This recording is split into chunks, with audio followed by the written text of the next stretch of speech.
कैसे हैं भाई, सब बढ़िया। तो पिछली क्लास के अंदर हमने पढ़ा था इलेक्ट्रोनेगेटिविटी और उसके स्केल। आज हम पढ़ने जा रहे हैं एप्लीकेशन ऑफ इलेक्ट्रोनेगेटिविटी। क्या बोलो?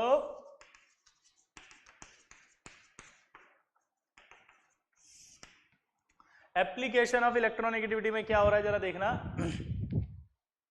कि एप्लीकेशन ऑफ इलेक्ट्रोनेगेटिविटी में पहला अपन कर रहे हैं आयनिक कैरेक्टर डिसाइड। आप इलेक्ट्रोनेगेटिविटी की हेल्प से आयनिक कैरेक्टर डिसाइड कर सकते हो कि उसमें आयनिक कैरेक्टर कम है कि ज्यादा है। ठीक है, तो इलेक्ट्रोनेगेटिविटी से आयनिक कैरेक्टर कैसे डिसाइड होते हैं वो मैं देखता हूं, ध्यान से सुनना। इफ इलेक्ट्रोनेगेटिविटी डिफरेंस इंक्रीज, ठीक है, तो partial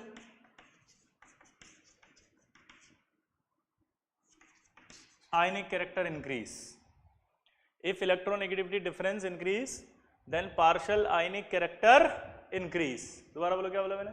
If electronegativity difference increases, then partial ionic character increases. ठीक है, और कितना परसेंट चेंज होगा इसके लिए एक फॉर्मूला दिया हैनी स्मिथ ने। उन्होंने कहा कि परसेंटेज ऑफ आयनिक कैरेक्टर बराबर 16 डेल प्लस 3.5 डेल स्क्वायर, जहां डेल बराबर था इलेक्ट्रॉन नेगेटिविटी का डिफरेंस। देखो थ्योरेटिकली बात करें तो इलेक्ट्रॉन नेगेटिविटी का डिफरेंस अगर इंक्रीज होगा, समझना ध्यान से, जैसे मैं कहूं HF, HCl, HBr और आपको बोलेगा HI, आराम से समझे। इलेक्ट्रॉन नेगेटिविटी डिफरेंस इंक्रीज तो पार्शियल आयनिक कैरेक्टर इंक्रीज। तो आपसे सवाल पूछेगा यहां पर ऑर्डर ऑफ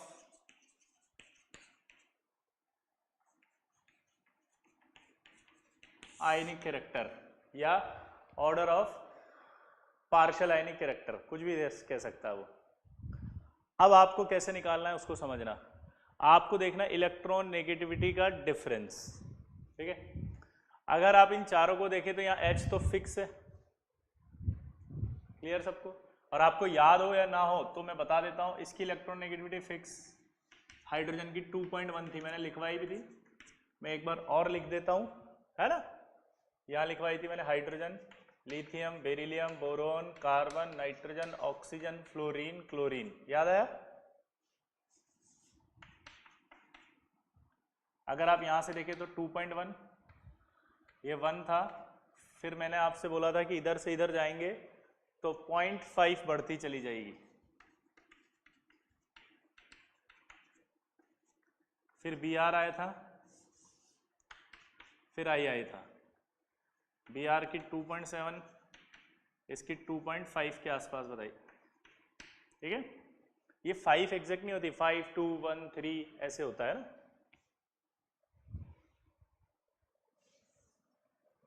ये फॉर्मूला किसका था?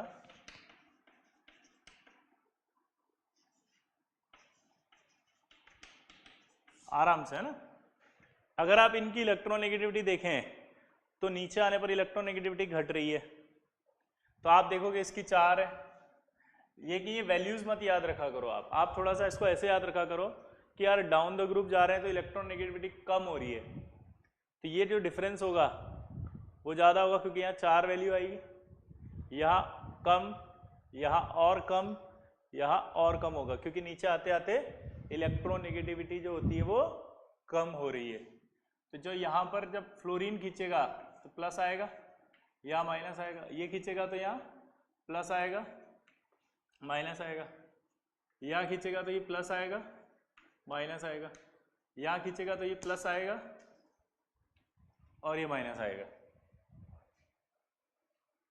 क्लियर सबको? तो अब अगर मैं आपसे बात करूं तो किसके अंदर इलेक्ट्रोनेगेटिविटी का डिफरेंस ज्यादा दिख रहा है आपको? इसी में ज्यादा दिखेगा। इलेक्ट्रोनेगेटिविटी का डिफरेंस ज्यादा दिखेगा तो क्या बोलोगे आप? पार्शियल आयनिक कैरेक्टर ज्यादा है। क्या बोलोगे? पार्शियल आयोनिक कैरेक्टर ज्यादा है, तो सबसे ज्यादा इसमें आएगा। तो जब कंपेयर करना हो थ्योरेटिकली तब तो ऐसे कर लेंगे इलेक्ट्रोनेगेटिविटी के डिफरेंस से, लेकिन अगर आपसे परसेंटेज पूछ ले तो परसेंटेज पूछने के लिए आपको ये फॉर्मूला अप्लाई करना है, ये फॉर्मूला किसने दिया था? हैनी और स्मिथ ने। परसेंटेज ऑफ आयनिक कैरेक्टर बराबर था 16 डेल। डेल मतलब यहाँ पर क्या होगा? इलेक्ट्रॉन नेगेटिविटी का डिफरेंस। ये आपको मोड में ही लेना है हमेशा। कैसे लेना है? मोड ही लेना है। मतलब आप दिमाग नहीं लगाएंगे कि मैं इसको पहले लिखूं या उसको पहले लिखूं। अंडरस्टूड है? तो 16 डेल प्लस 3.5 डेल स्क्वायर करना है, यानी कि इलेक्ट्रॉन नेगेटिविटी का डिफरेंस लिखना है। आपको परसेंटेज ऑफ आयनिक कैरेक्टर निकल के आ जाएगा उसका मॉलिक्यूल का। क्लियर है सबको? फिर से बोल रहा हूं, इलेक्ट्रॉन नेगेटिविटी का डिफरेंस जितना ज्यादा होगा पार्शियल आयनिक कैरेक्टर उतने ज्यादा होंगे। ठीक है, अब आयनिक कैरेक्टर निकाल लेते हैं। क्वेश्चन में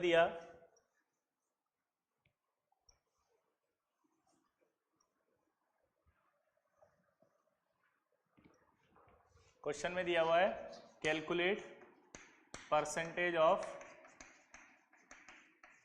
आयनिक कैरेक्टर इन HCl। बस इतना सा दिया। अब आप इस सवाल को करेंगे कैसे?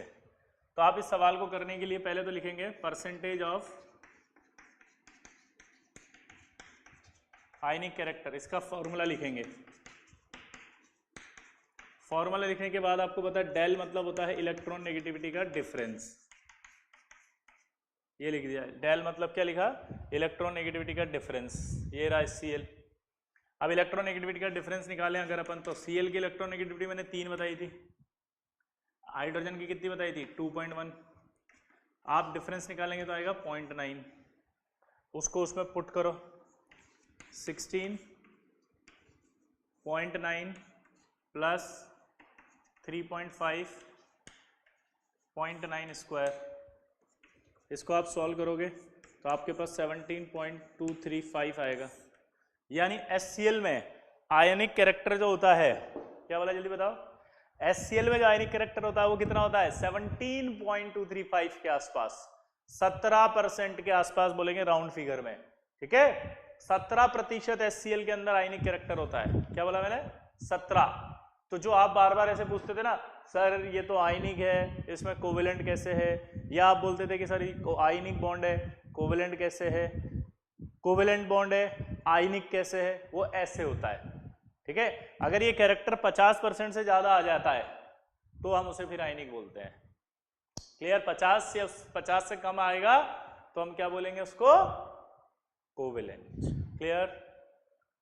आयनिक कैरेक्टर निकालना आ गया। ये फॉर्मूला आपको लर्न करना है, इस पर बेस्ड सवाल डायरेक्ट पूछेगा। सिंपल है, कर लेंगे ऐसे सवालों को। चलिए, अब जब आपको इलेक्ट्रॉन नेगेटिविटी का डिफरेंस बोलता है, ये इलेक्ट्रॉन नेगेटिविटी का डिफरेंस ज्यादा, तो आपने बोला था आयनिक कैरेक्टर ज्यादा। अब देखो, आयनिक कैरेक्टर ज्यादा, इसको ऐसे बोला जाता है पोलर कैरेक्टर ज्यादा। मतलब जिसमें डेल्टा पॉजिटिव डेल्टा नेगेटिव ज्यादा आता है उस मॉलिक्यूल को पोलर मॉलिक्यूल कहते हैं, अगर याद हो तो। और अगर दो पोलर मॉलिक्यूल को कंपेयर करना हो तो जिसमें ज्यादा इलेक्ट्रोनेगेटिविटी का डिफरेंस होगा वो ज्यादा पोलर होगा। देखो कैसे।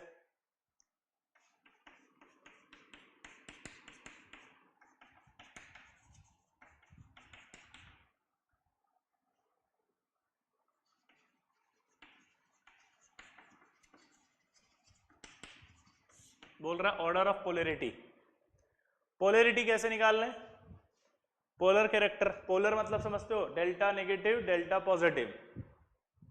जिसमें डेल्टा नेगेटिव डेल्टा पॉजिटिव ज्यादा आएगा वो ज्यादा पोलर होगा। जिसमें डेल्टा नेगेटिव डेल्टा पॉजिटिव ज्यादा आएगा वो ज्यादा पोलर होगा। इनमें अगर आप देखो तो किसमें ज्यादा डेल्टा नेगेटिव डेल्टा पॉजिटिव है? देखो, यहां पर आप देखोगे तो यहां डेल्टा नेगेटिव आएगा, यहां पॉजिटिव आएगा। अब आपको चेक करना है तो किससे चेक करेंगे आप? इलेक्ट्रोनेगेटिविटी के डिफरेंस। डिफरेंस यहां सबसे ज्यादा है, यहां कम, यहां कम, यहां और कम। तो पोलैरिटी सबसे ज्यादा किसकी होगी? इसकी। तो आपसे पोलर कैरेक्टर भी पूछ सकता है, पोलैरिटी भी पूछ सकता है, तो आप बता देंगे। हाँ या ना? पोलैरिटी ज्यादा है तो आयनिक कैरेक्टर ज्यादा है, बस ये ध्यान रखना। ठीक है, तो ऑर्डर ऑफ पोलैरिटी निकालते हैं इलेक्ट्रोनेगेटिविटी के डिफरेंस से। क्लियर? अब जो सबसे बढ़िया सवाल पूछेगा जिसमें आप फंस जाएंगे, वो फंसेंगे ये कि electron negativity of nitrogen is equal to होता है electron negativity of chlorine, almost equal. तो आपसे बोलेगा कि ये जो NCl3 है मॉलिक्यूल, इस NCl3 मॉलिक्यूल में पोलैरिटी बताओ। पोलैरिटी मतलब समझते हो, डेल्टा नेगेटिव और डेल्टा पॉजिटिव बताओ किस पर आएगा, सोचो। सवाल समझ में आया? इलेक्ट्रोनेगेटिविटी इन दोनों की ऑलमोस्ट इक्वल है, तो अब आपसे बोल रहा है कि बेटा इनमें अब क्या करूंगा। फंस गए? नहीं फंसेंगे। जब ऐसे बोल दे कि नाइट्रोजन और क्लोरीन की इलेक्ट्रोनेगेटिविटी बराबर होती है और ये दोनों अगर साथ में बॉन्ड बना रहे हो, तो देखो साइज ऑफ नाइट्रोजन क्या है, स्मॉल, किससे, साइज ऑफ क्लोरीन, मतलब नाइट्रोजन का साइज ये होगा और क्लोरीन का साइज ये होगा। अब साइज अगर छोटा है तो देखो नाइट्रोजन जो है वो इस इलेक्ट्रॉन को अपनी ओर ज्यादा खींच रहा होगा, नाइट्रोजन जो होगा अपने न्यूक्लियस से इस इलेक्ट्रॉन को अपनी ओर ज्यादा खींच रहा होगा, इस इलेक्ट्रॉन को अपनी ओर कम खींच रहा होगा। ठीक है, तो इसका मतलब साइज छोटा होने से फर्क क्या पड़ा कि Z इफेक्ट यानी न्यूक्लियर चार्ज का इन इलेक्ट्रॉनों पर अट्रैक्शन वो ज्यादा होगा किसका, नाइट्रोजन का। Z इफेक्ट ऑफ नाइट्रोजन ज्यादा होगा किससे, Z इफेक्ट ऑफ क्लोरीन। दोबारा बोलो, Z इफेक्ट ऑफ नाइट्रोजन जो है वो ज्यादा होगा किससे, Z इफेक्ट ऑफ क्लोरीन। दोबारा बोलो, Z इफेक्ट ऑफ नाइट्रोजन ज्यादा होगा किससे, Z इफेक्ट ऑफ क्लोरीन। तो यानी इफेक्टिव न्यूक्लियर चार्ज ज्यादा होगा तो वो अपनी ओर इलेक्ट्रॉन को खींचेगा, तो यहाँ नेगेटिव और यहाँ पॉजिटिव आएगा। तो ये नेगेटिव और पॉजिटिव आ रहा है, इसका मतलब यहाँ पोलैरिटी आ गई। तो कभी भी NCl3 में आपको पोलैरिटी देनी हो तो ऐसे देंगे। क्लियर? ये इंपॉर्टेंट है, आप इसमें फंस जाएंगे अगर आपसे सवाल पूछ लिया IIT में, तो नोट कर लो इसको।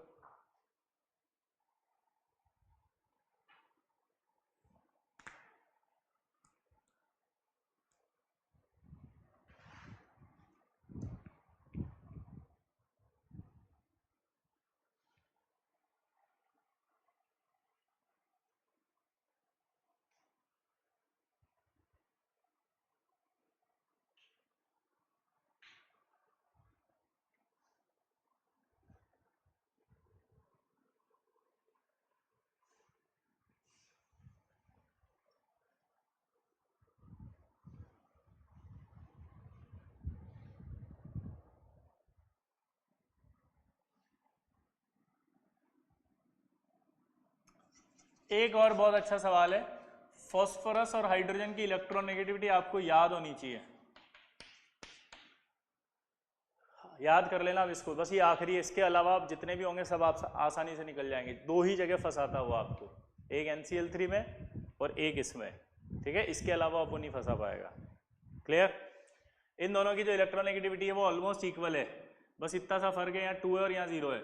अब कुछ किताबों में क्या है कि ऐसे ही नहीं लिखा होता, ऐसे नहीं लिखा होता तो आप सोचते हो बराबर है, लेकिन बराबर में भी थोड़ी सी ज्यादा किसकी है, फास्फोरस।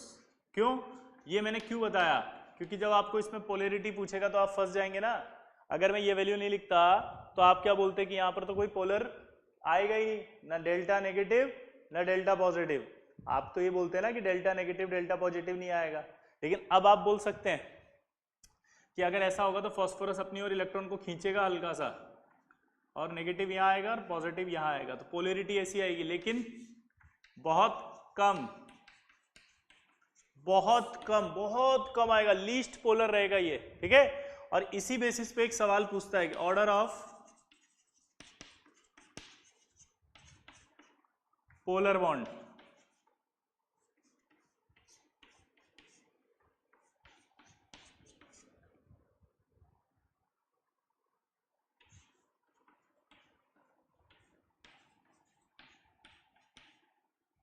मान लो आपको ये पोलैरिटी का बॉन्ड दे दिए सारे, अब इसमें आपको ऑर्डर जमाना है कि सबसे ज्यादा पोलर कौन होगा। चलो बताओ, सोचो।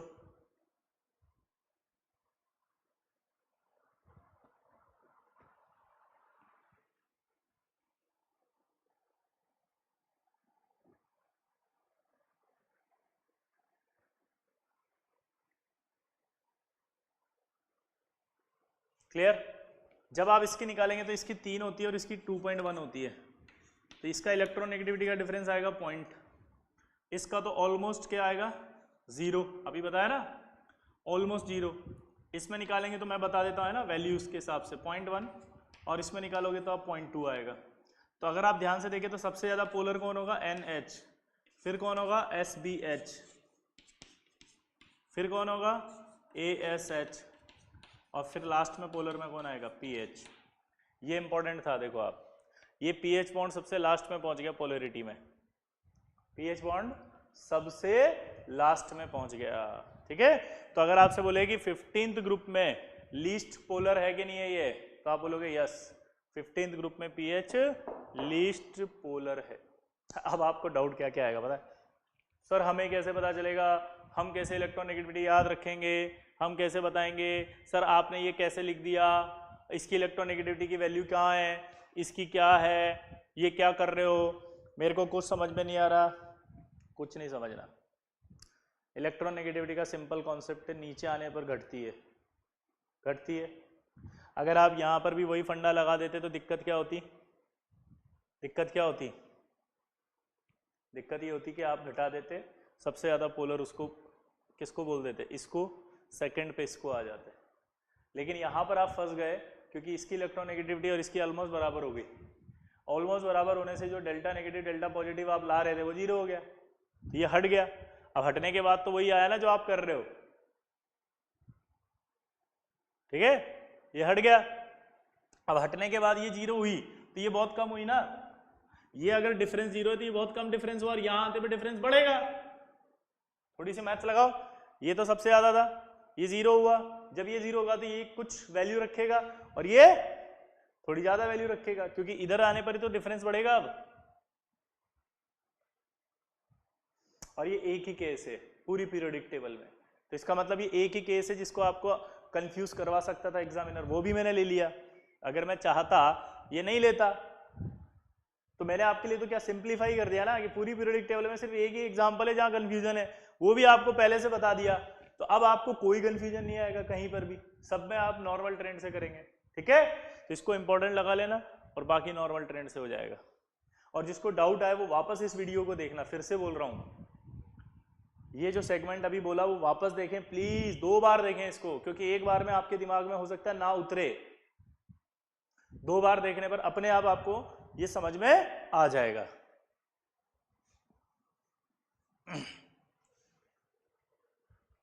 सेकंड एप्लीकेशन है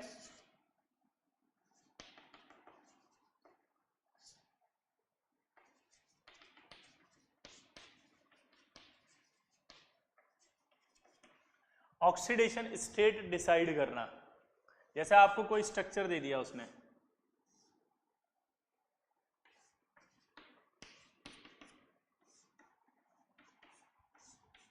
आपको मान लो ये मॉलिक्यूल दे दिया, ठीक है, इसका नाम मैं आपको लिख देता हूं,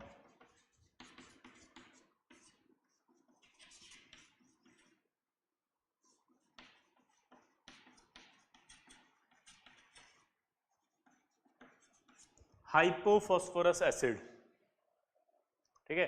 ये नाम कैसे आया, ये नाम भी आपको सिखाएंगे जब आपको केमिकल बॉन्डिंग पढ़ाया जाएगा, ठीक है।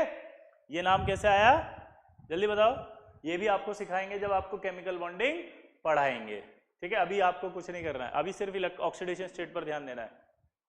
ऑक्सीडेशन स्टेट कैसे निकालते हैं वो देखो आप जब भी किसी स्ट्रक्चर के अंदर ऑक्सीडेशन स्टेट निकालनी है तो उसका एक रूल होता है कि मोर इलेक्ट्रोनेगेटिव जो होगा वो अपनी और बॉन्ड इलेक्ट्रॉन को खींचेगा। ये बॉन्ड इलेक्ट्रॉन को खींचा, ये भी बॉन्ड इलेक्ट्रॉन को खींचा, एक इलेक्ट्रॉन को अपनी ओर खींचेगा तो एक प्लस, मतलब एक नेगेटिव यहाँ, एक और खींचेगा तो एक नेगेटिव यहाँ, यहाँ से खींचा है तो यहाँ दो पॉजिटिव आएंगे। ये भी ऑक्सीजन मोर इलेक्ट्रोनेगेटिव है, फास्फोरस से अपनी ओर खींचेगा, एक पॉजिटिव और आएगा, 3 पॉजिटिव हो गए। हाइड्रोजन और फास्फोरस को कंपेयर करने पर किसने खींचा था अभी थोड़ी देर पहले, फास्फोरस ने खींचा था, -1 आएगा। यहाँ भी आपका किसने खींचा था, फास्फोरस ने, -1 आएगा। 3 प्लस 2 माइनस, तो टोटल कितना बचा, 1 प्लस। तो oxidation state of phosphorus is +1, ऐसा निकाला जाता है। कभी भी आपको डाउट याद रखना, मैग्नीट्यूड नहीं देखना है -1 का, या +1 का। ठीक है, फिर से बोल रहा हूं मैग्नीट्यूड नहीं देखा जाता ऑक्सीडेशन स्टेट में।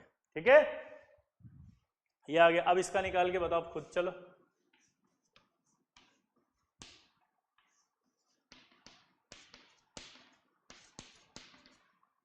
इसमें निकाल के बताओ कैसे करेंगे, चलो।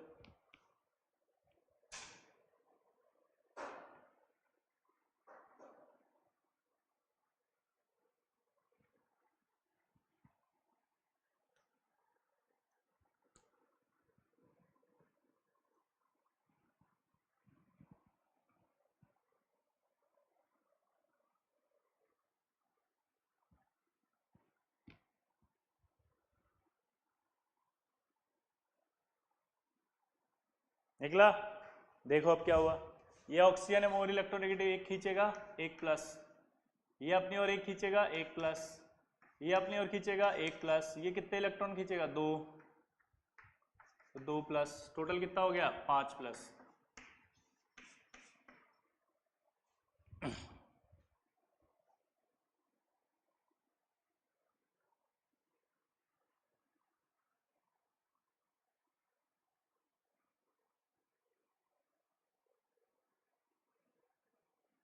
क्लियर?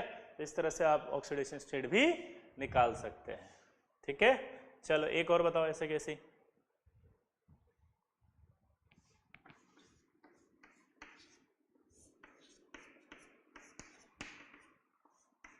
ट्राई करो।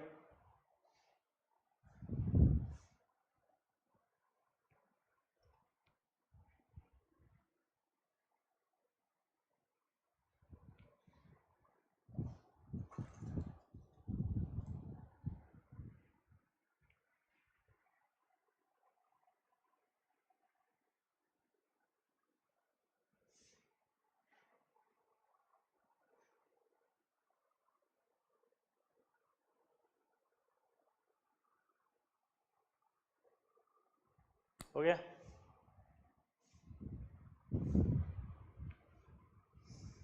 देखो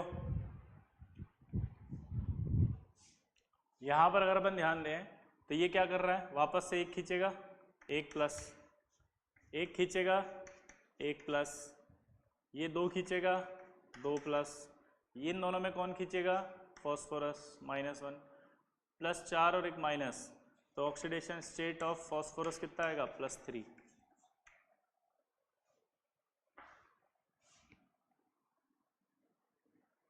clear?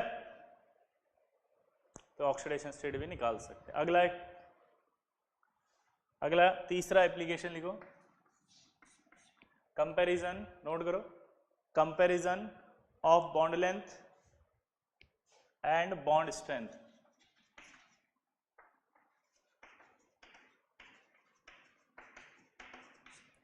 Comparison of bond length and bond strength. तो अब आपको पूछा गया है कि बॉन्ड स्ट्रेंथ और बॉन्ड लेंथ को कंपेयर करो। तो सिंपल है यार कि जैसे जैसे इलेक्ट्रॉन नेगेटिविटी का डिफरेंस बढ़ेगा तो आप क्या बोलोगे, अट्रैक्शन बढ़ेगा, अट्रैक्शन वगैरह बढ़ेगा तो बॉन्ड लेंथ कम होगी, बॉन्ड लेंथ कम होगी तो बॉन्ड स्ट्रेंथ बढ़ेगी।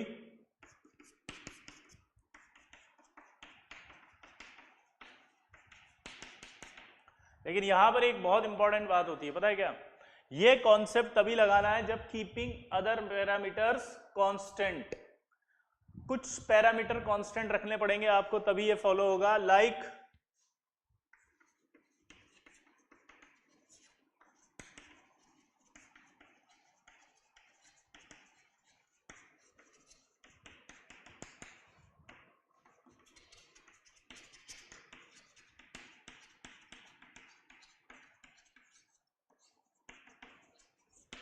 Hybridization and size. ठीक है, हाइब्रिडाइजेशन और साइज आपको कांस्टेंट रखना है। क्या बोला, हाइब्रिडाइजेशन सेम रहना चाहिए मॉलिक्यूल का और साइज भी ऑलमोस्ट चेंज नहीं होना चाहिए। जैसे मैं अभी बताऊंगा कैसे। यहां पर आप देखो H H H H को आपने फिक्स रख दिया। अब फिक्स रखने के बाद आप क्या बात कर रहे हो, FCl Br I। अगर आपको लेंथ पूछनी है तो लेंथ तो साइज पे डिपेंड करती है, साइज पे डिपेंड कर रही है तो डायरेक्ट ही साइज बढ़ गया। ठीक है, साइज बढ़ गया, साइज बढ़ गया तो लेंथ सीधा सीधा बढ़ गई। ठीक है। अब मैं अभी साइज से नहीं देख रहा हूं, मैं तो अपना इससे देख रहा हूं। इससे अगर मैं देखूं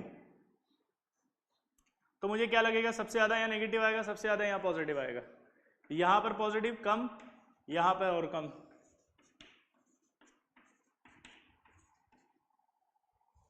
क्लियर?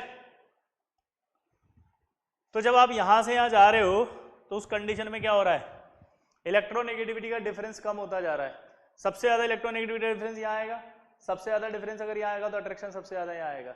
अट्रैक्शन अगर ज्यादा आएगा तो इसका मतलब क्या हुआ, इसकी लेंथ क्या आएगी, कम। अट्रैक्शन ज्यादा है तो लेंथ कम आएगी, लेंथ कम आई तो स्ट्रेंथ ज्यादा आएगी। अब आपको ऐसा लग रहा होगा कि साला ये क्या बदतमीजी है, ऊपर क्यों लिखा आपने ऐसा, ये तो सही तो है, इस पे कहां दिक्कत आ रही है, दिक्कत आएगी भी। अब आपसे पूछेगा HH और HCl में जरा बताना, तो आप देखो यहां पर आप फंस गए। Keeping other parameter constant like hybridization and size, यहां साइज में वेरिएशन बदल गए। ये फर्स्ट शेल वाले हैं, ये फर्स्ट और थर्ड शेल वाला है, अब इनका नहीं देख सकते आप। आप अगर अपने हिसाब से निकालोगे तो आपको क्या लगेगा, यहाँ नेगेटिव यहाँ पॉजिटिव। आप बोलोगे सर यहाँ अट्रैक्शन हो रहा है, यहाँ अट्रैक्शन होगा तो बॉन्ड लेंथ कम होगी, ऐसे बोल रहे हो नहीं बोल रहे हो, और यहाँ बॉन्ड लेंथ ज्यादा होगी, लेकिन गलत है क्योंकि यहाँ तो फर्स्ट शेल का ही है, ये तो थर्ड शेल का हो गया, तो यहाँ नहीं देख सकते आप। तो ये वाली बात थी कि यहाँ पर इससे नहीं देख सकते आप, ठीक है। डू नॉट कंपेयर, हम नहीं कंपेयर कर सकते क्योंकि साइज वेरिएशन बहुत ज्यादा है, इसलिए ये इलेक्ट्रोनेगेटिविटी के डिफरेंस से नहीं आएगा यहाँ आंसर। फिर यहाँ क्यों निकला, यहाँ पर दोनों ही एक ही आंसर दे रहे हैं, इलेक्ट्रोनेगेटिविटी के डिफरेंस से भी वही आंसर आ रहा है और साइज से भी वही आ रहा है, इसलिए इस वाले में आपको डाउट नहीं आया, समझ गए। तो इस तरह के जो होंगे इनमें इलेक्ट्रोनेगेटिविटी की जगह आप साइज से देखेंगे डायरेक्ट, इसलिए मैंने कहा था साइज ज्यादा है वहां पे आयोडीन का, और तुरंत बोल दिया था कि बॉन्ड लेंथ ज्यादा है, खत्म। अब दिक्कत क्या आएगी, दिक्कत आएगी ऐसे HF HO और HN। हम ये कहते हैं कि ये भी सेकंड पीरियड का है, ये भी सेकंड पीरियड का है, ये भी सेकंड पीरियड का है, पीरियड सेम है। अब कैसे देखें, तो फिर इलेक्ट्रोनेगेटिविटी के डिफरेंस से आप चेक करो, यहाँ नेगेटिव आएगा, यहाँ पॉजिटिव आएगा, यहाँ पॉजिटिव आएगा, यहाँ नेगेटिव आएगा, यहाँ पॉजिटिव आएगा, यहाँ नेगेटिव आएगा। क्लियर? और आप चाहो तो इसको भी साइज से कर सकते हो, लेफ्ट से राइट जाते हैं तो साइज छोटा होता है, तो फ्लोरीन का साइज छोटा ही है तो ये बॉन्ड लेंथ कम आएगी, ये अट्रैक्शन भी ज्यादा आ रहा है तो लेंथ कम आएगी, अट्रैक्शन ज्यादा है तो लेंथ कम आएगी, तो ये ऑर्डर आएगा नहीं आएगा इसका। और अगर बॉन्ड स्ट्रेंथ की बात करें तो ऑब्वियस सी बात है ये ऑर्डर आएगा। तो आपको इलेक्ट्रोनेगेटिविटी के डिफरेंस से तब निकालना है जब पीरियड सेम हो, ठीक है। अगर ग्रुप वाला आ गया तो ग्रुप में तो जिसका साइज बड़ा हो गया वही आपका बॉन्ड लेंथ ज्यादा रखेगा, ठीक है। और ये तभी लगा दें जब हाइब्रिडाइजेशन और साइज सेम रहे। साइज सेम का मतलब कांस्टेंट का मतलब पीरियड, पीरियड मतलब सेकंड शेल, ऐसे साइज को सोचना है, ठीक है।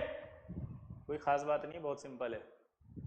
अगला देखो, अगला आएगा आपका case of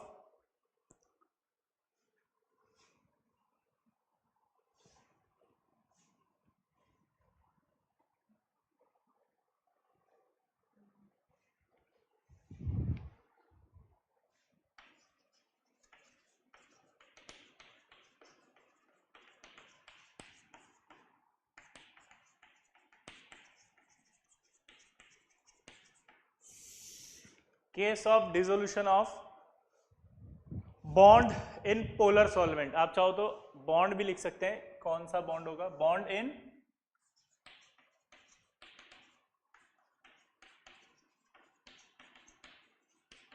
polar solvent. Case of dissolution of bond in polar solvent, case of dissolution of bond in polar solvent.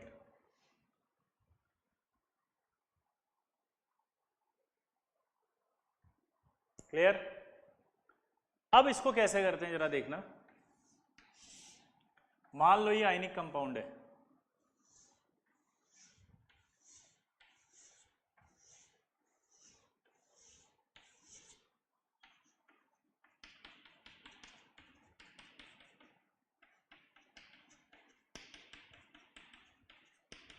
Feel लेना भाई, बहुत सिंपल है, आराम से समझना। ये आयनिक कंपाउंड है एक, इसको आपने पानी में डाल दिया। पानी में डालने पर होता क्या है इसको समझना पहले आप। ये जो आयनिक कंपाउंड होता है ना, इस आयनिक कंपाउंड के बीच में एक कूलाम फोर्स होता है। एफ एयर मतलब जब ये पानी में नहीं डला था तब, ठीक है, तब जो फोर्स होता है इन आयनिक कंपाउंड में वो होता है K Q1 Q2 bye are square. अगर आपको कूलाम फोर्स नहीं आता तो आप अभी के लिए याद रखें कि किसी भी आयन्स के बीच में, जो आयन्स होते हैं उनके बीच में एक इलेक्ट्रोस्टैटिक फोर्स होता है। क्या होता है? Electrostatic force. ये आप फिजिक्स में पढ़ेंगे, पूरा इलेक्ट्रोस्टैटिक आएगा 12th में शायद। तो वो फोर्स होता है आपका ये F air K Q1 Q2 upon R square. वो जो फोर्स होता है वो क्या होता है? K Q1 Q2 upon R square. क्या होता है? K Q1 Q2 upon R square. तो जो फोर्स है वो आपका हो रहा है K Q1 Q2 upon R square air में, ठीक है। जहां पर ये आपका जो K है, इस K को अपन 1/4 पाई एप्सिलॉन नॉट भी लिख सकते हैं। जिन बच्चों को नहीं समझ में आ रहा K, वो अभी याद रख लें, क्योंकि इलेक्ट्रोस्टैटिक आने पर ये बिल्कुल ऐसे लगेगा एकदम कि कुछ भी नहीं है, सिंपल है। ये फोर्स होता है, इसमें से K को हटा के 1/4 पाई एप्सिलॉन नॉट लिख सकते हैं Q1 Q2 upon R square. क्या लिख सकते हैं? Q1 Q2 upon R square. क्या लिख सकते हैं जल्दी बताओ? Q1 Q2 upon R square. क्या लिख सकते हैं? Q1 Q2 upon R square. Clear?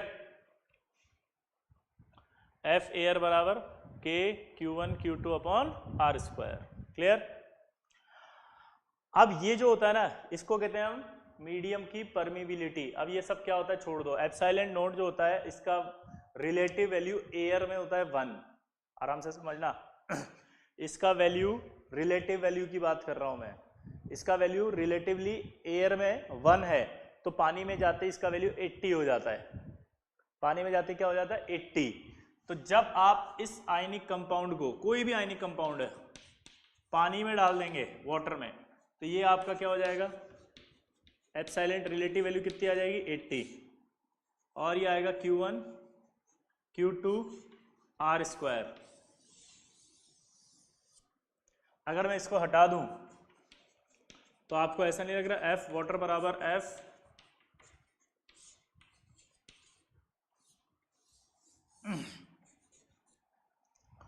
F water बराबर F air by 80। F water बराबर एफ एयर बाय 80, यानी कि जो अट्रैक्शन एयर में था NaCl में, उस अट्रैक्शन का 80 टाइम्स कम हो गया पानी में। यानी आयनिक कंपाउंड को पानी में डालते ही, आयनिक कंपाउंड को पानी में डालते ही जो ये फोर्स है वो 80 टाइम कम हो जाता है। बस इतना सा दिमाग में बिठा लेना, भला ये टॉपिक में कोई डाउट नहीं आएगा। अगर ये लाइन आपने बिठा ली, दोबारा से बोल रहा हूं कि जो अट्रैक्शन एयर में था वो पानी में डालते ही 80 टाइम कम हो जाता है। यानी कि अगर आयनिक अट्रैक्शन है एयर में तो वो स्ट्रांग है, वो ज्यादा, लेकिन वही अगर पानी में डाल दें तो वो वीक हो जाता है। 80%, 80 टाइम्स डिक्रीज हो जाएगा सीधा। जो भी आयनिक कंपाउंड है एयर में वो देखोगे तो बहुत स्ट्रांग, पानी में देखोगे तो बहुत वीक। जितना ज्यादा स्ट्रांग होगा वो कहां? एयर में, उतना ही वीक हो जाएगा वो पानी में।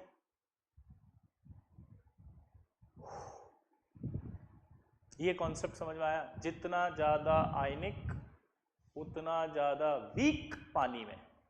लिख लेना इसको भले ही चाहो। जितना ज्यादा आयोनिक उतना ज्यादा वीक पानी में।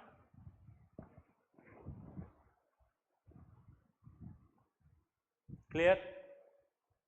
जितना ज्यादा आयनिक उतना ज्यादा वीक पानी में, और हम पानी के अंदर बात कर रहे हैं dissolution of bond in polar solvent. Polar solvent होता है वाटर, पानी एक पोलर सॉल्वेंट है क्योंकि पानी में भी डेल्टा H प्लस और OH माइनस आता है। जिस भी मॉलिक्यूल में delta H plus delta OH आ जाता है वो पोलर होता है, तो वो पोलर सॉल्वेंट है पानी। अब आप दिमाग लगाओ, dissolution of bond in polar solvent. Polar solvent हमने लिया वाटर, वाटर के अंदर जाते ही क्या होता है, जो आयनिक बॉन्ड होता है वो 80% वीक हो जाता है, यानी कि 80% वीक होते ही वो जल्दी टूट जाएगा। तो जो आयनिक होगा ज्यादा वही पानी में ज्यादा डिसॉल्व होगा, जो आयनिक होगा ज्यादा वही पानी में जल्दी डिसॉल्व होगा। और आयनिक कौन होता है ज्यादा? जिसका इलेक्ट्रोनेगेटिविटी का डिफरेंस ज्यादा होता है। तो इलेक्ट्रोनेगेटिविटी का डिफरेंस ज्यादा, आयनिक ज्यादा, जो जितना ज्यादा आयनिक वो उतना ज्यादा डिसॉल्व होगा पानी में। तो जिसमें इलेक्ट्रोनेगेटिविटी का डिफरेंस ज्यादा आएगा वो बॉन्ड ब्रेक हो जाएगा पानी में जाती। जिसमें इलेक्ट्रोनेगेटिविटी का डिफरेंस ज्यादा आएगा वो ब्रेक हो जाएगा पानी में जाती तुरंत।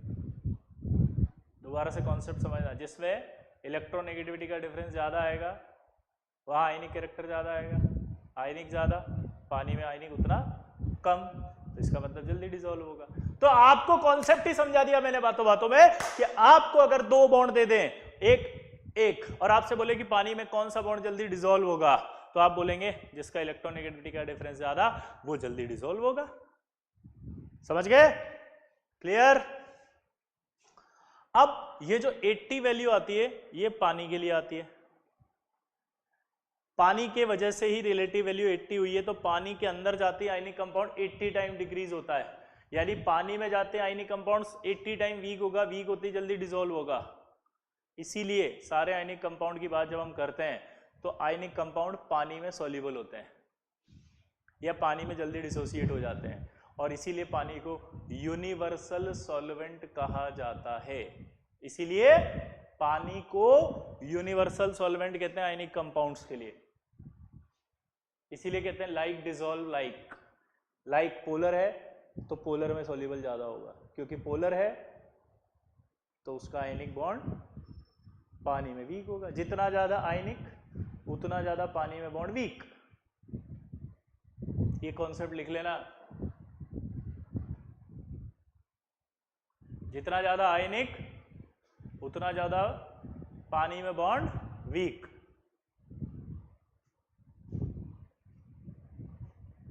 जितना ज्यादा आयनिक उतना ज्यादा बॉन्ड पानी में वीक।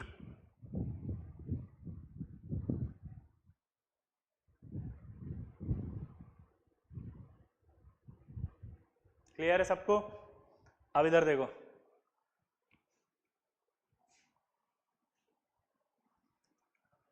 अब जब ये आयनिक कंपाउंड पानी में जाएगा तो चारों तरफ से पानी से गिर जाएगा ऐसे।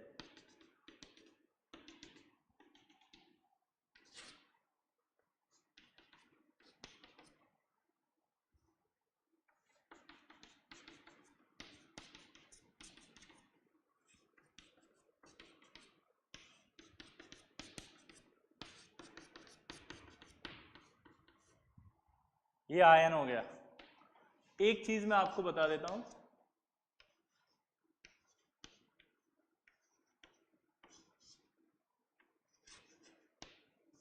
जो भी पोलर मॉलिक्यूल होते हैं ना, ये पोलर है कि नहीं है? जो भी पोलर हैं उन सभी मॉलिक्यूल को डाइपोल भी कहा जाता है। क्या वर्ड नाम देते हैं? एक और, डाइपोल। पोलर मॉलिक्यूल का एक नाम और क्या होता है? डाइपोल। दोबारा बोलो, पोलर मॉलिक्यूल का एक नाम और क्या होता है? डाइपोल। दोबारा बोलो, पोलर मॉलिक्यूल का एक नाम और क्या होता है? डाइपोल। और ये क्या है? एक आयन। ये आयन है, ये एक डाइपोल है। इन दोनों के बीच का जो अट्रैक्शन है उसको क्या कहेंगे? Ion dipole. इन दोनों के बीच का जो अट्रैक्शन है उसे क्या कहेंगे? Ion dipole. इन दोनों के बीच का जो अट्रैक्शन है उसे क्या कहेंगे? दोबारा बोलो। तो आप बोलोगे आयन डाइपोल। अब जब अट्रैक्शन होता है तो एक एनर्जी बाहर निकलती है और उस एनर्जी का नाम होता है यहां पर हाइड्रेशन एनर्जी। क्या बोला? दोबारा बताओ मैंने। ये एक आयन है, ये एक डाइपोल है। डाइपोल किसे कहते हैं? जो पोलर मॉलिक्यूल होता है। पोलर मॉलिक्यूल क्या होता है? जिसमें डेल्टा प्लस और डेल्टा माइनस आता है, उसे पोलर मॉलिक्यूल भी कहते हैं। पोलर मॉलिक्यूल को डाइपोल भी कहते हैं। ये एक आयन है, पानी एक डाइपोल है। इन दोनों के बीच में एक अट्रैक्शन डेवलप होगा क्योंकि ऑक्सीजन पर नेगेटिव है। तो ये जो आयन डाइपोल अट्रैक्शन डेवलप होगा, आयन डाइपोल कहेंगे। अट्रैक्शन जब भी होता है एक एनर्जी बाहर निकलती है। एनर्जी बाहर निकल रही है, इसका नाम है हाइड्रेशन एनर्जी। ठीक है, इसका एक नाम और होता है सॉल्वेशन एनर्जी।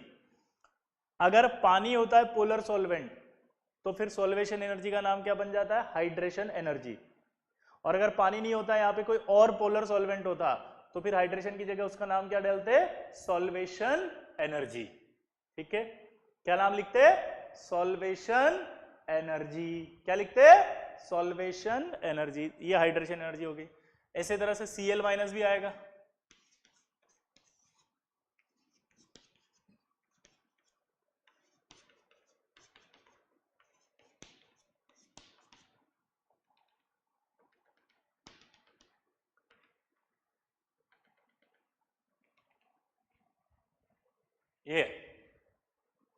ये Cl माइनस हो गया आयन, पानी हो गया डाइपोल, तो नाम क्या बन गया इसका भी? Ion dipole. नाम क्या बन गया इसका भी? Ion dipole. नाम क्या बन गया इसका भी? Ion dipole. ठीक है, और यहां से भी जो एनर्जी बाहर निकलेगी उसका नाम क्या होगा?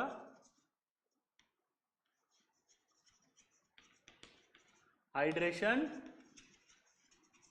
एनर्जी। क्या नाम होगा इसका? Hydration energy. ठीक है, तो हमारे को एक चीज समझ में आ गई कि जो जितना ज्यादा आयनिक होगा वो उतना ही ज्यादा पानी में वीक होगा। जितना ज्यादा आयनिक उतना ज्यादा पानी में वीक।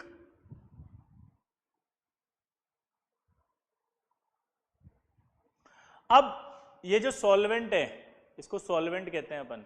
ये जो पानी लिया ना अपन ने, इसका एक नाम और होता है सॉल्वेंट। क्या होता है? सॉल्वेंट। इस पानी ने इस बॉन्ड को 80 टाइम्स वीक किया है। ठीक है, तो इस बात पर एक प्रॉपर्टी होती है dielectric property.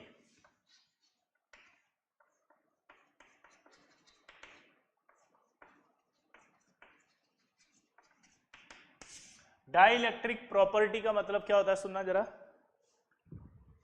A property of solvent by which electrostatic interaction decreases. A property of solvent by which electrostatic interaction decreases is called dielectric property of solvent, और इसको एक कांस्टेंट से बताया जाता है। उस कांस्टेंट को कहते हैं डाई इलेक्ट्रिक कांस्टेंट। उसको क्या कहते हैं? Dielectric constant. और डाई इलेक्ट्रिक कांस्टेंट पानी के लिए बहुत ज्यादा है। पानी के लिए 80 है, इसलिए वो 80 टाइम्स यानी 80 टाइम्स इस अट्रैक्शन को वीक करता है। 80 टाइम्स अट्रैक्शन को वीक करता है, इसीलिए आयनिक कंपाउंड पानी में ज्यादा सोल्यूबल होते हैं। क्लियर हुआ सबको? बोलो। डाई इलेक्ट्रिक की डेफिनेशन लिख लो। A property of solvent by which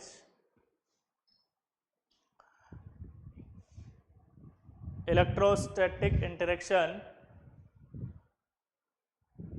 decreases in polar molecule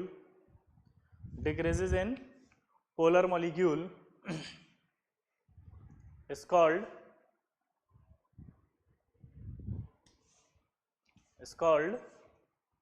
dielectric property.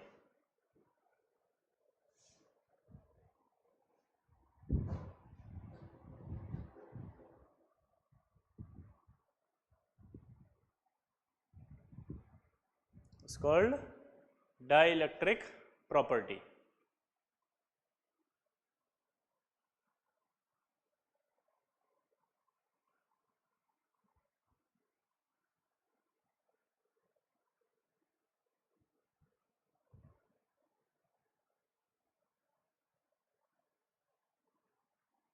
लिख लिया? बोलो। ठीक है, तो like dissolve like, polar polar में ज्यादा सोल्यूबल होगा और नॉन पोलर में ज्यादा सोल्यूबल होगा। ठीक है, अब एक सवाल आपसे पूछे,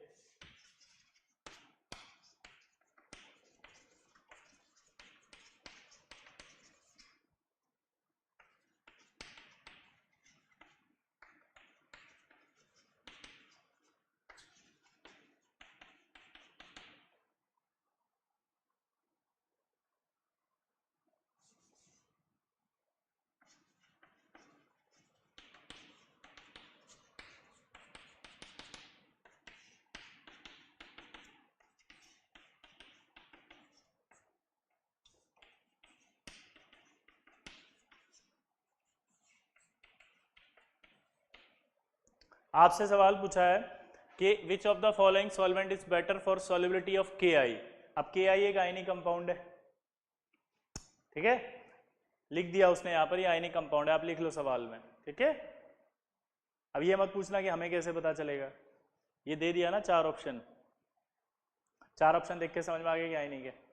आयनिक कंपाउंड होता है तो उसके लिए इसकी वैल्यू जिससे सबसे ज्यादा होगी वही अच्छा सॉल्वेंट होगा, क्योंकि इसकी वैल्यू जितनी ज्यादा होगी वो यहाँ पुट होते ही इस फोर्स को कम करेगी, और ये फोर्स जब कम होगा तभी वो डिसॉल्व होगा पानी में। तो जितनी ज्यादा इसकी वैल्यू लिखी होगी वही सॉल्वेंट सबसे बेस्ट होगा। तो सबसे अच्छा सॉल्वेंट कौन है बेस्ट? ये वाला थर्ड। क्लियर? आया ना? ये आपका डिसोल्यूशन का कॉन्सेप्ट हो गया।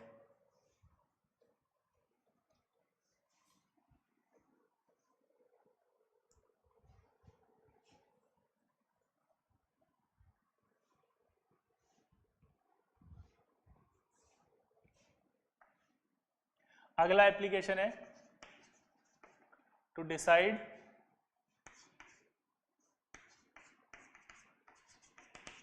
Dissociation of XOH bond. आपको ये बोल रहा है कि XOH bond dissociation in polar solvent. Polar solvent यहां पर आप सिर्फ वाटर ही ले रहे हैं, तो XOH। अब ये बॉन्ड ब्रेक होगा पानी में तो कैसे होगा ये पूछ रहा है वो। ठीक है, अगर सपोज मैंने यहां X बराबर आपका लिथियम, सोडियम, पोटेशियम, रुबिडियम और सीजियम लिया, ठीक है, इसकी इलेक्ट्रोनेगेटिविटी फिक्स थी, याद करो 3.5 और इसकी थी 2.1, इसकी फिक्स थी 1। अब अपने को ये तो पता ही कि नीचे आने पर इलेक्ट्रोनेगेटिविटी कम होती जाती है, तो अगर आप यहाँ लिथियम के लिए 1 लिखते हो, दिमाग लगाना, तो ये डिफरेंस आएगा नहीं आएगा? कितना डिफरेंस आया? इसके डिफरेंस है और इसके डिफरेंस को चेक करो, किसका डिफरेंस ज्यादा आएगा? सोचो। हाँ, इसका डिफरेंस ज्यादा आएगा। तो जब पानी में जाएंगे तो ये वाला बॉन्ड ब्रेक होगा, तो ये X प्लस OH माइनस, और जो OH माइनस देते हैं ना पानी में वो बेस होते हैं, जो OH माइनस देते हैं वो पानी में क्या होते हैं? बेस।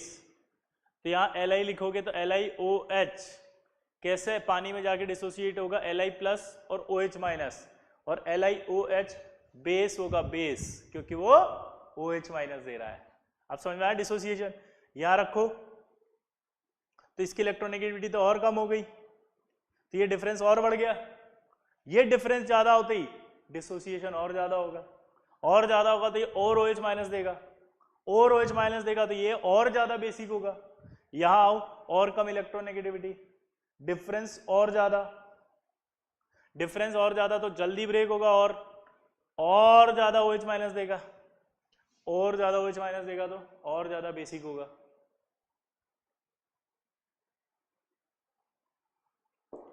रुबिडियम रखो और ज्यादा बेसिक होगा, सीजियम रखो और ज्यादा बेसिक होगा, तो क्वेश्चन ही बन गया है। तो order of basic character LiOH, NaOH, KOH, RbOH और CSOH। चलो बताओ क्या आएगा बेसिक कैरेक्टर का ऑर्डर। सबसे ज्यादा बेसिक कौन होगा? Caesium hydroxide. OH वाले कंपाउंड का नाम क्या होता है? हाइड्रोक्साइड। क्या होता है? हाइड्रोक्साइड। क्या होता है?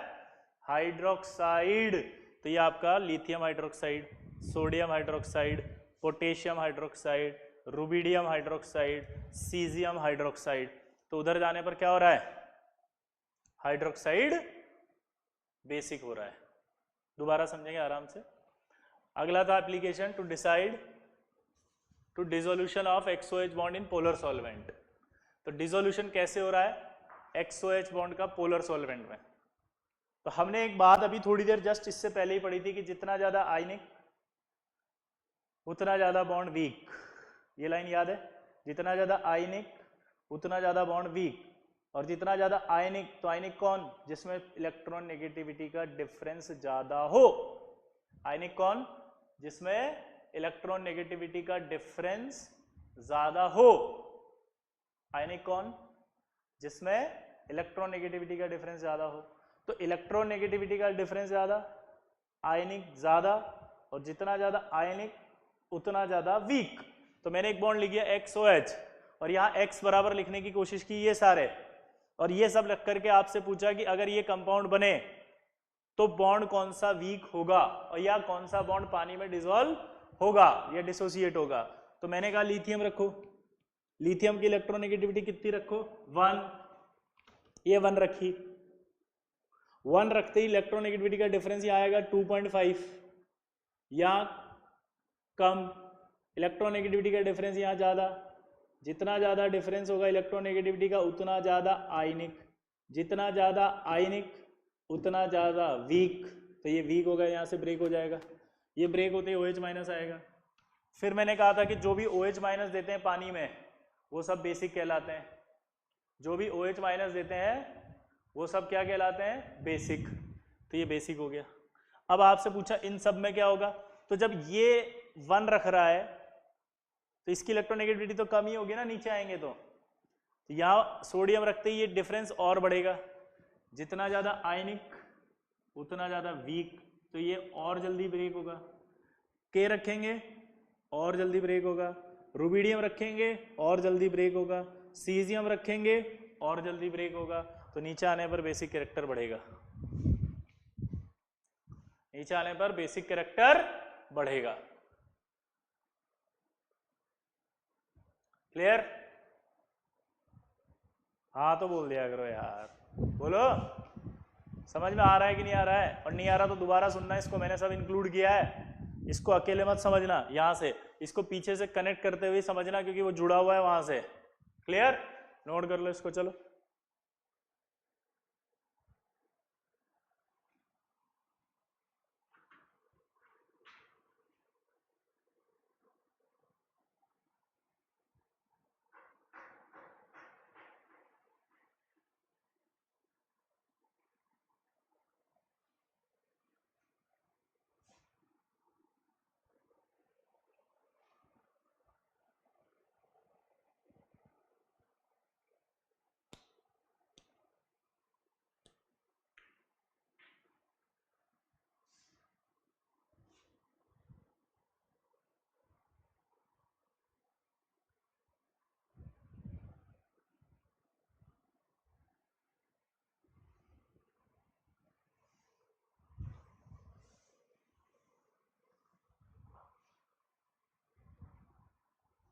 अब देखो इसी में आगे बढ़ते हैं।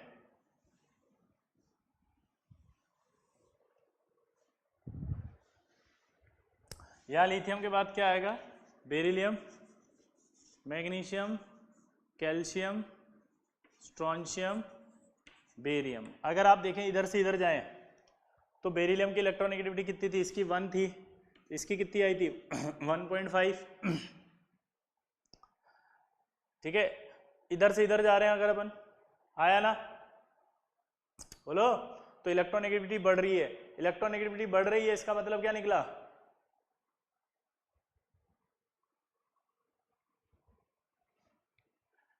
इलेक्ट्रोनेगेटिविटी बढ़ रही है, इसका मतलब पोलैरिटी कम हो रही है। पोलैरिटी कम हो रही है यानी बॉन्ड जल्दी से डिसोसिएट नहीं हो रहा। तो अगर आपसे सवाल पूछे LiOH और BeOH whole twice which is more basic, तो दिमाग लगाते हैं। यहां X इलेक्ट्रोनेगेटिविटी लिथियम की 1, अगर हम लेफ्ट से राइट पीरियोडिक टेबल में जा रहे हैं तो इलेक्ट्रोनेगेटिविटी बढ़ रही है। अगर ये इलेक्ट्रोनेगेटिविटी की वैल्यू बढ़ रही है तो ये डिफरेंस कम हो रहा है। अगर ये डिफरेंस कम हो रहा है तो फिर ये जल्दी नहीं ब्रेक होगा। जल्दी ब्रेक नहीं होगा तो OH माइनस नहीं निकलेगा। OH माइनस नहीं निकलेगा जल्दी तो बेसिक नहीं होगा। यानी अगर LiOH और BeOH होल ट्वाइस की बात करें तो LiOH ज्यादा बेसिक, NaOH की बात करें और मैग्नीशियम हाइड्रोक्साइड की बात करें तो NaOH ज्यादा, KOH और इसकी बात करें तो KOH ज्यादा, RbOH और SrOH की बात करें तो RbOH ज्यादा, CSOH और बेरियम हाइड्रोक्साइड की बात करें तो CSOH ज्यादा।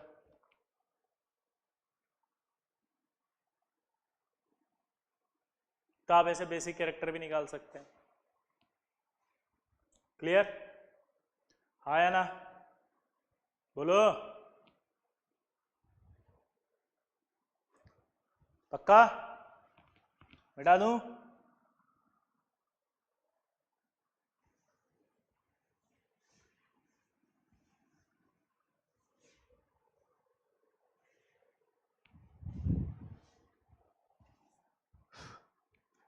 अब अगला आ रहा है XOH। अगर मैं X की जगह क्या ले लूं? Cl, यानी कि क्वेश्चन पूछ रहा है order of acidic character. Acidic कब होगा? जब ये XO माइनस और H प्लस, यानी कि ये बॉन्ड वीक हो। क्लियर? अब देखो जैसे Cl आ गया, O आ गया, H आ गया, इसकी तो फिक्स थी 3.5, इसकी थी 2.1 और इसकी थी 3। अब डिफरेंस किस में ज्यादा है चेक करके बताओ। यहां निकालोगे तो 0.5 है, यहां निकालोगे तो ज्यादा आएगा। इस बार डिफरेंस यहां ज्यादा आ रहा है, और अगर डिफरेंस ज्यादा आएगा तो ये बॉन्ड वीक होगा। ये बॉन्ड वीक होगा तो कैसे आयनाइज होगा? ये ClO माइनस और H प्लस। जो H प्लस देगा वो क्या होगा? एसिड। जो H प्लस देगा वो क्या होगा? एसिड। जो H प्लस देगा वो क्या होगा? एसिड। तो ये एसिड हो गया। ठीक है? अब सवाल आता है question, compare acidic character in HOCl, HOBr और HOI। चलो ट्राई करो फटाफट जल्दी। इनकी तो मैं दे देता हूं 2.1, 3.5, 2.1, 3.5, 2.1, 3.5। सोचो, ट्राई ट्राई ट्राई, जल्दी जल्दी जल्दी, ट्राई ट्राई ट्राई, जल्दी जल्दी जल्दी।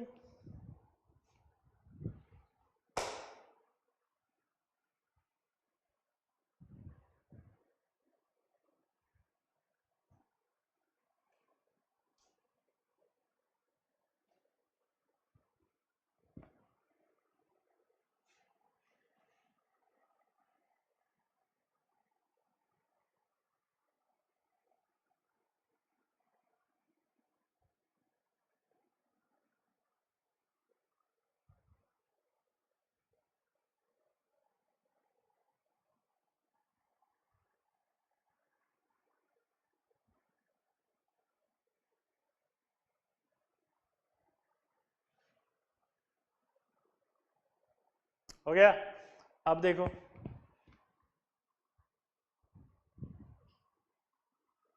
यहां पर आपका ये H हो गया, ये हो गया Cl हो गया, है ना? ध्यान देना इधर। अब जो ज्यादा H प्लस देगा वही ज्यादा एसिडिक होगा। अब ऑक्सीजन की इलेक्ट्रोनेगेटिविटी है 3.5, इसकी 3, डिफरेंस यहां ज्यादा आएगा, यहां कम। अब दिमाग लगाओ आप कि जब Cl से Br पर आए तो ये वाला डिफरेंस भी बढ़ने लगा इसके रेस्पेक्ट में, ये डिफरेंस बढ़ा, तो ये डिफरेंस बढ़ा तो ये वाला बॉन्ड भी हल्का हल्का निकलने की कोशिश करता है। तो अगर OH माइनस भी आएगा और H प्लस भी आएगा तो H प्लस और OH माइनस क्या करेगा, कंपनसेट, यानी कि H प्लस कंसेंट्रेशन क्या हो जाएगी, कम, यानी एसिडिक कम। उधर आओगे तो इलेक्ट्रोनेगेटिविटी और कम हो गई, ये डिफरेंस और बढ़ गया। ये डिफरेंस अगर और बढ़ गया तो ये वाले बॉन्ड की इच्छा और होगी, तो OH माइनस भी हल्का सा निकला, H प्लस तो निकल ही रहा था, OH माइनस जो है वो H प्लस को कम करने की कोशिश करेगा तो एसिडिक नेचर और कम हो जाएगी। तो सबसे ज्यादा एसिडिक ये आएगा।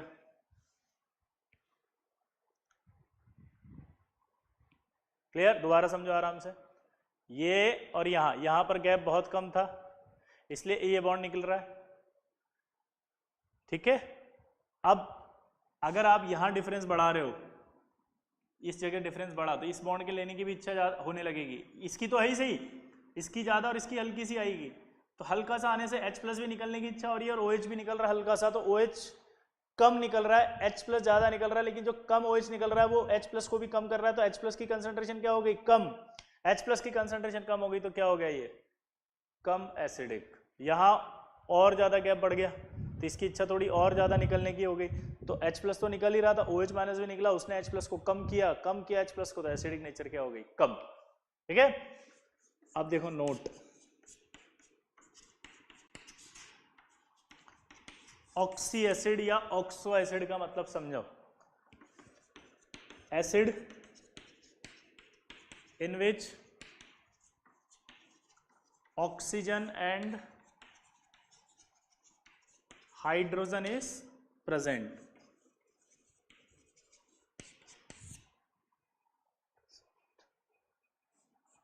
ठीक है, क्या बोल रहा है वो जल्दी बताओ।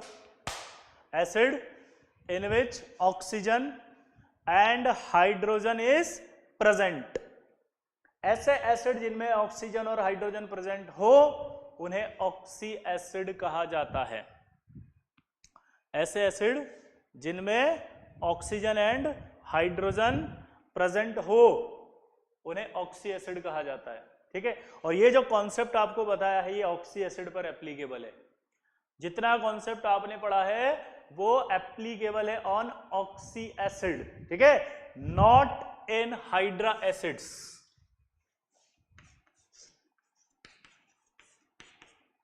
नोट, ठीक है। above concept is not applicable on hydra acids. अब ये हाइड्रा एसिड्स कौन से होते हैं, HF, HCl, HBr और HI।